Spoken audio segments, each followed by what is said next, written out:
როგორ შეიძლება მოვიქცეთ თუ კი სისტემა გვიპირისპირდება? ამის ნათელი მაგალითი არის სულ რამდენიმე დღის წინ რუსთავში აზოტის ქარხნის თანამშრომლების მიერ მოწყობილი გაფიცვა, რომელიც მათი გამარჯვებით დასრულდა, მათ მიაღწიეს გაუმჯობესებულ პირობებს და შედარებით მაღალ ანაზღაურებას. სწორედ ასე შეიძლება განვითარდეს მოვლენები იმ პირობებში, როდესაც ხდება მასობრივი რეპრესიები და უკანონობა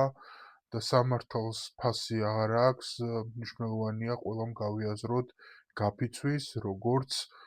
კონსტიტუციური ქმედების გადამწყვეტი მნიშვნელობა და სწორედ გაფიცვა არის გამოსავალი კრიზისიდან, მათ შორის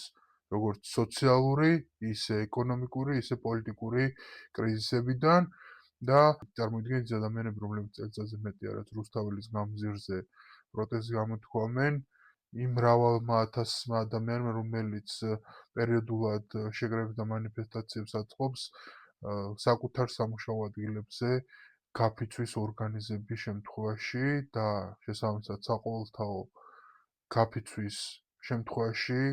სულ რამდენიმე დღეში შეიძლება მიიღწეს ის მიზანი, რაც ამ ადამიანებს გააჩნიათ და საბოლოო ჯამში ბუნებრივია ამ ადამიანების მიზანი არის უკეთესი ქვეყანა და ისეთი სახელმწიფო, რომელიც სრულფასოვნად შეძლებს იყოს ევროკავშირის წევრი სახელმწიფო.